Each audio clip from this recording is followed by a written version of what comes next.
In my view, the past 1 year has been a redefining year.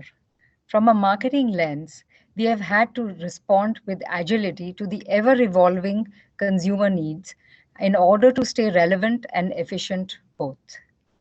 It's been something like shifting sands, where each time you're left with a new impression to deal with.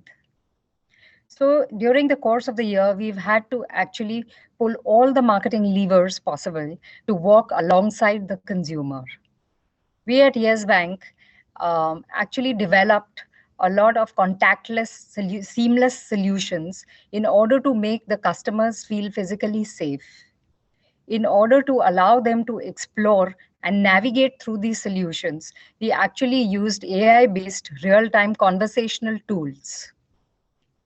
Secondly, banks being at the intersection of multiple sectors, we thought that it was time for us to look at how we could help in rebuilding relationships. So therefore, we looked at how we could fuse partnerships, use marketing technology platforms to actually create customer solutioning that would be beneficial and meaningful for consumer, community, and also profitable for the bank.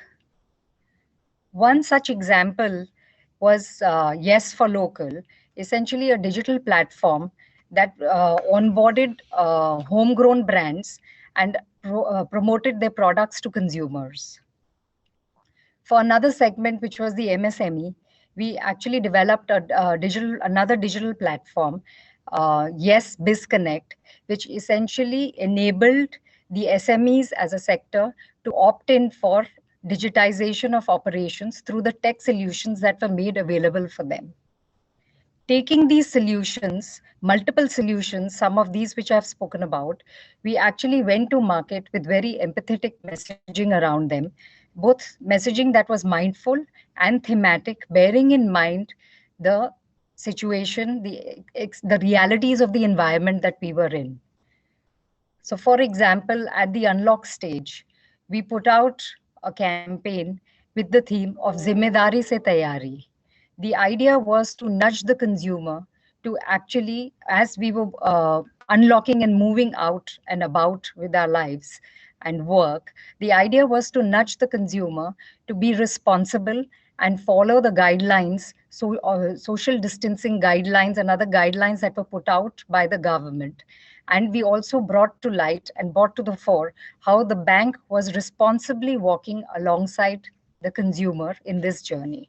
Moving on to the festive season, it was quite clear that the festivities this time would be sort of muted. And we wanted the consumers to celebrate the festivities with warmth. And we also wanted to reiterate the fact that consumers were responsible for their own happiness and the happiness of their loved ones. Thus, we put out a campaign that spoke about Khushiyon ki kare, Zimmedari se Tayari. Moving to the next stage, which was really the start of a new calendar year, 2021, and people were taking another step towards normalization of life and businesses, we launched a campaign, Nai Udan Ki Nai Zimmedari, which was really about inspiring and empowering businesses and consumers to act on their aspirations. So getting in a new flavor in a world where for the last few months, there was a sort of lull and there were uncertainties, really nudging the consumer to move ahead of the anxiety and participate and act on aspirations. In a nutshell, there are two things that that really came to the fore during this year. One was it was about being socially responsible and customer first. So these are the two things that we kept as a mantra in mind while developing solutions, customer journeys, and even communication that we launched.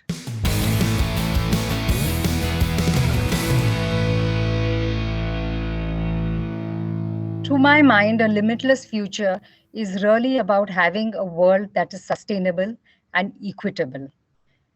And such a world should really ensure or enable that as humans, we are able to actually go about learning without any barriers or without really being judged. Secondly, as humans, we should be able to live in harmony with both people and planet. Thirdly, I think technology should be leveraged at scale, both for economic and social good. And lastly, it should enable us to deal with the looming ecological crisis that has surrounded us. Really, if we were to think about that a limitless world, I would put these 4 points forth that must be reality in a limitless world that we want to live in. However, the point to note is that if these are the things that we want on the horizon, then we have to come back to our today. And the action that needs to be taken for the limitless tomorrow actually lies at our feet today.